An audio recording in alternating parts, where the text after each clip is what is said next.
Hello and welcome to the Relax. It's Retirement Podcast with your host, Josh Leonard, where we talk about transitioning into retirement with intent. I'm Wendy McConnell. Well, hello there, Josh.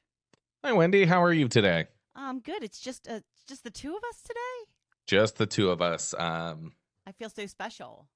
Yeah, I think it's our third round of this kind of goal-setting podcast.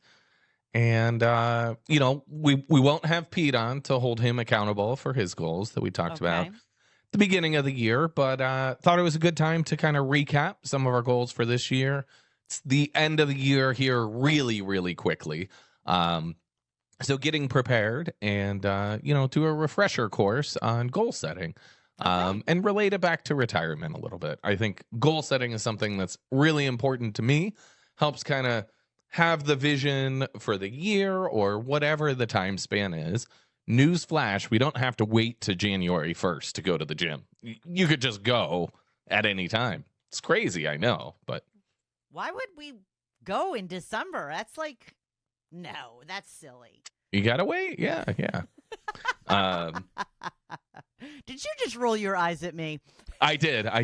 Although I must say, after achieving one of my big goals for this year, the Leadville, I did not set another goal quick enough after that. I'm a little fat and lazy myself right now. And this is a hard time of year to get things in gear. So let's prep for the new year and let's get going in the right direction. Right, Wendy? Right. I'm ready. So you did succeed in the goals that you set for 2024, correct? Yeah, I mean, my biggest personal goal was Leadville. So completing the Leadville MTB 100. We did a whole show on it. We can link to that in the show notes. But just as a quick refresher, what's Leadville? Yeah, so it is a 105-mile bike race at elevation in Leadville, Colorado. It is termed as the highest, hardest one-day mountain bike race. I'm sure other race directors, I'm sure there's some contention there, but it's hard. It's 105 miles. You're riding at elevation. The race starts at 10,000 feet elevation, tops out at around 12,500. And through your ups and downs, you do a total gain of over 10,000 feet of elevation. So it's a lot. If you've ever gone skiing or done anything at high elevation, even hiking, you feel it's a little bit harder to regulate your breathing. So that was a big challenge. For us, we went out there 3 weeks early so I could adjust to elevation. I trained for about 9 months. On the course, I felt well prepared. Halfway through the race, I was hitting my ideal time and everything was going good until I had some mechanical issues with my back wheel. Yana, my wife, saved the day, found a replacement wheel. That's the abridged version, but that was a really, really big goal for me. Even though I had done so much preparation leading up to the race, you're terrified, right? But the great thing about properly preparing is come down to race day. I was quite well prepared.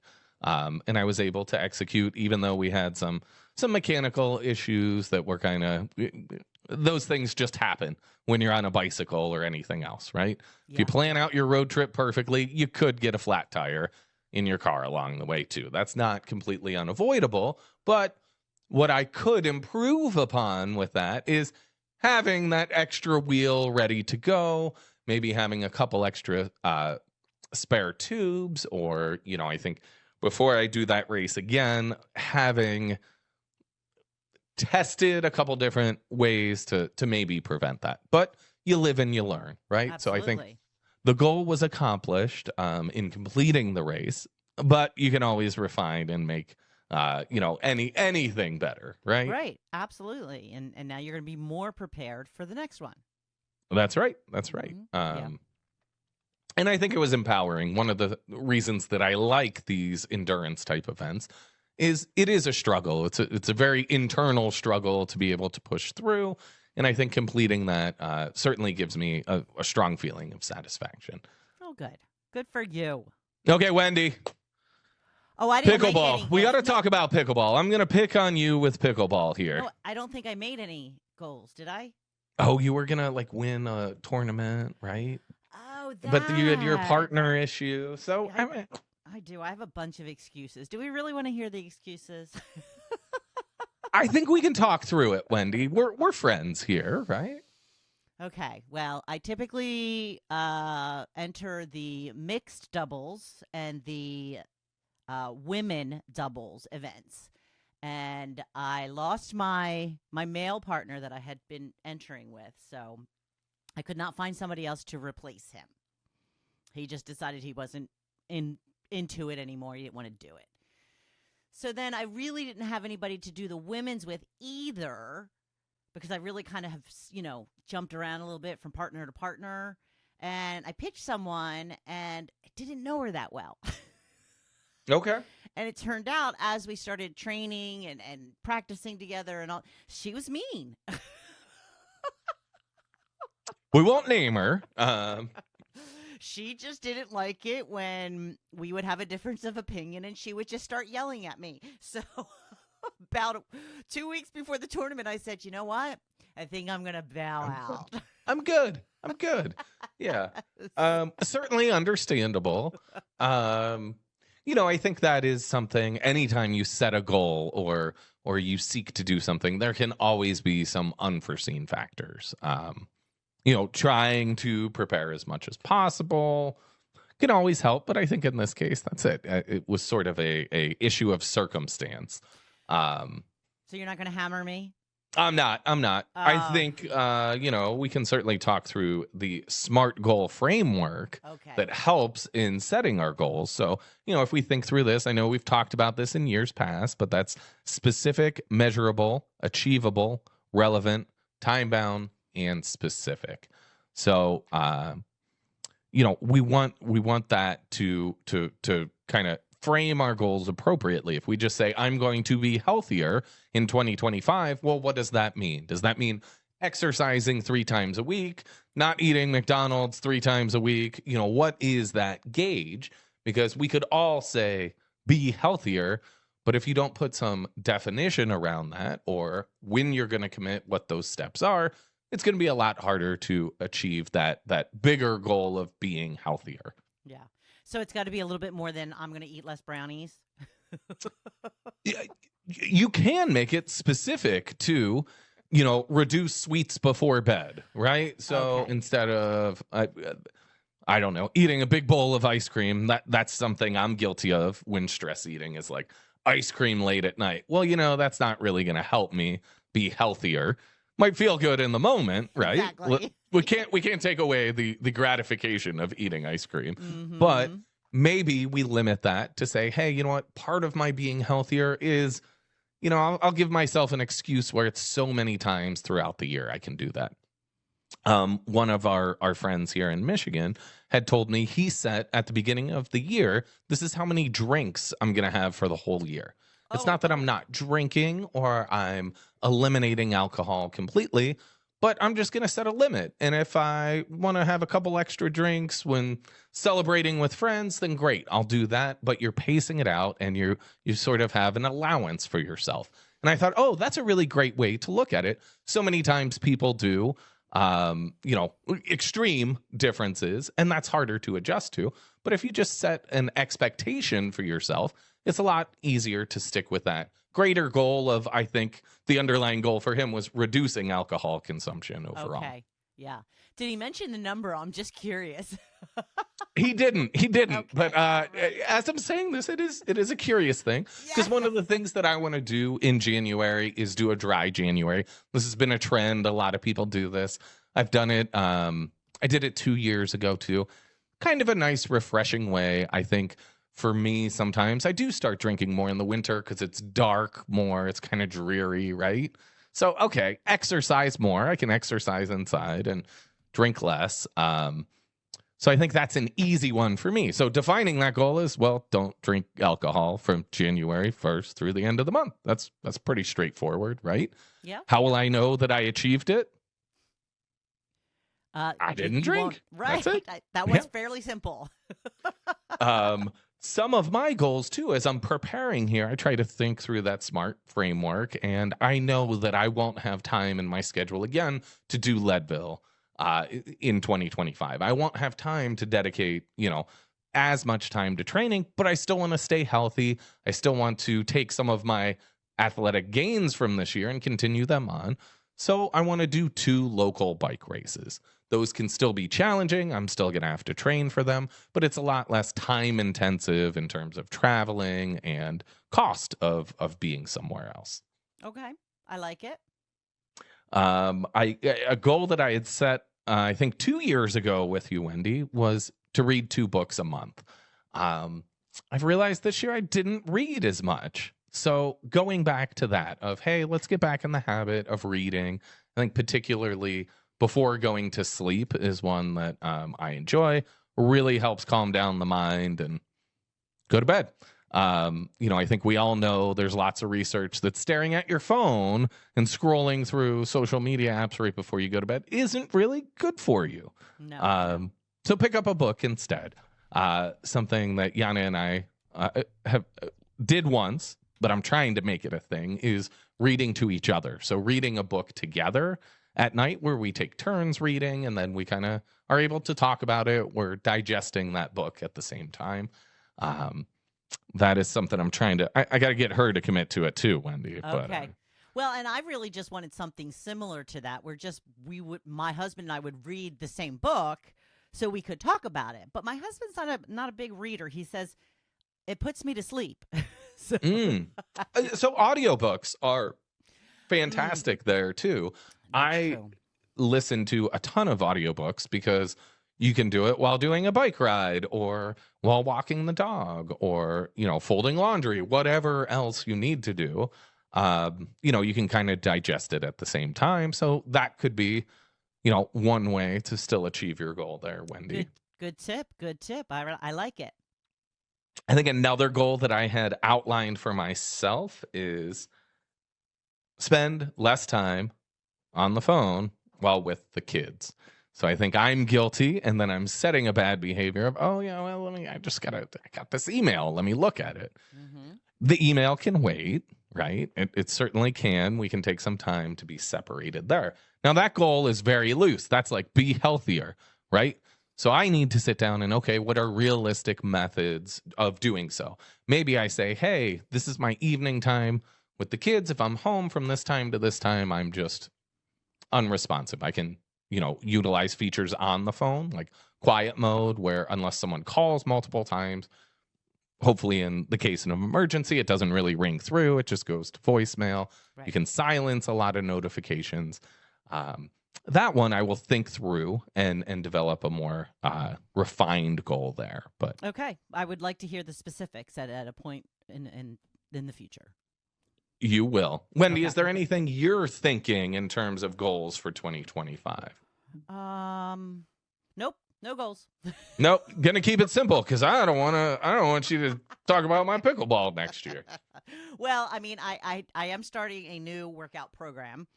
Okay. So I'm going to commit to 4 days a week of working out. Okay, that's fantastic. Strength training. Is this like CrossFit or? It's more like classes. Like I have like a membership to like a a gym. Yeah. It's not a gym membership. It's like videos that I've. Oh, okay, got it. Yeah, where like a Peloton kind of thing. Sort of, but without not the bike. Cycling based. Yes. I have the weights and the mat and all of that stuff at home here, so I can just do it all at home. I like that. I think that that's been a challenge for me. Is if you also need to go drive to the gym. Yeah. Well, then that's like a whole nother barrier. So make it easily accessible. You want to look cute while you're at the gym and all of that. So no, I'm just kidding. I don't even worry about that. It's just literally like I got to go there, right. And then you're like, oh, and then I got to go home. Or if you're going to shower there and then go to work, like you got to bring all that stuff. It's a lot easier if you can do it at home. Exactly. And to me, one of the keys for working out is do it in the morning, right? Mm-hmm. If you wait, there's always all that stuff that comes up during the day. And then it's a little bit harder to do. Plus, for me, I get all excited, and then it's harder to go to sleep if you exercise at 8 o'clock at night. Exactly. So I don't know. Maybe say 3 days a week. 3 to 4 days a week. This is not that specific, Wendy. Okay. This is I like like my that. phone goal. Okay. All right. But I think there is there's a huge benefit of exercising that 3 to 4 days a week. I think sometimes we think, oh, I got to do it every day. But it's a lot easier if you have rest days, especially if you're exercising muscles maybe that you haven't used as much over the last group of years. You're going to be sore, so give yourself a break throughout. Absolutely. So, yeah, that's a great idea. I think in goal setting, I was doing a little bit of research before the show, and we'll link it in the show notes as well. But there is lots of research around the benefits of goal setting.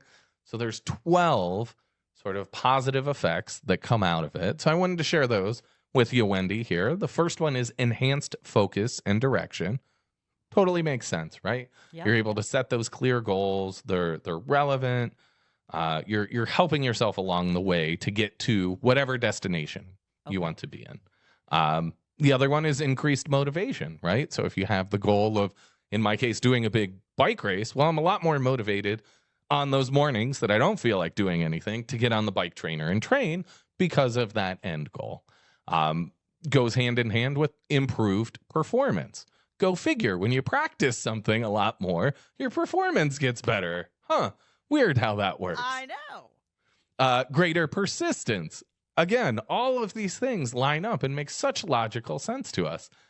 Enhanced self-efficacy, better time management, right? If you know you have to work out in the morning before work starts for the day, you're going to wake up early. You're not going to say, oh, I'm going to sleep in, because it's not going to fit in. So you become better at managing that time. You have increased accountability. It facilitates bigger planning overall. So if you have those goals and maybe they work towards a larger long-term goal or a direction you'd like to take your life, hey, that all works hand in hand.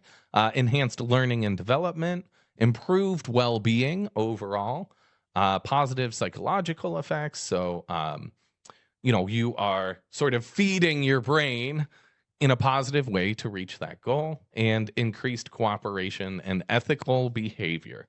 So I thought that's like a pretty stellar list, right? Absolutely. We all want more of that. Because we all need to be chasing goals. They say it's more the happiness of trying to chase a goal is actually better for you than achieving the goal. It's about the journey and the process. I 100% agree. I feel like with Leadville or running these marathons or like the Ironman, once you do all the training, you walk into the event and it's okay, it's going to be tough, but like I know I can do it. Right? And that build up, the training, the preparation for it is really where all the cool stuff is built, all the ability is built. We sort of go through these exercises all the time in building up to things. As a kid, we had a tree fort in the backyard of our house, and we realized once it was built, well, now what do we do, right? Like the fun part was building the tree fort, and now like you can sit in it a little bit, but like it just became this perpetual project of, well, now we're going to add more to the tree fort, right? It needs shutters and curtains and... Yeah. And then my parents announced, they had purchased another home, so we had to take it all down. Oh, you had to take it down? Oh, it had 2 floors, Wendy. It had bridges to other trees. Probably not like the safest design, given I was 10 at the time, so pretty sure my advanced engineering of bridges was not all that advanced, but no. But same type thing. It was exciting to build it, not necessarily to say, oh, there's the tree fort, right? It was exciting, that process of building it. I think retirement planning works the same way, Wendy, right? We work our whole lives. We save up for it. It is the goal to retire. We need to make sure once we transition into retirement, we're still setting goals and aspiring to something, right? We're not retired as in we're done, we're retiring to something else, whether that's spending more time with family, increasing your pickleball skills, or riding your bike more, or learning to play a musical instrument, undertaking some new effort. We need to have goals associated with that as well. In terms of retirement planning, we need to have our goals really well defined.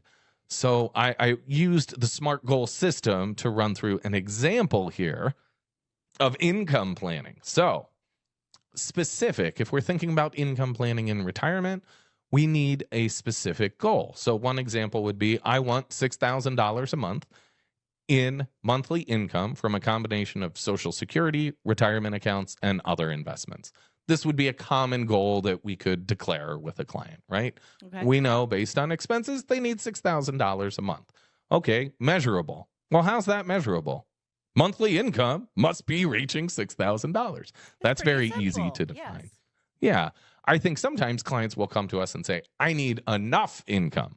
But if we don't define what enough is, then it's hard to measure. So in this case, we're saying 6,000. Is it achievable? So that's a big job for us, is looking at the assets that you have, how much Social Security is, maybe you have a pension. What other sources of income do you have other than your 401k or IRA? And how much can we sustainably withdraw from that over time? So is it achievable? Look at your asset allocation, look at average growth rates, any guaranteed income tools, all that kind of stuff to figure out if it's achievable. And then is it relevant?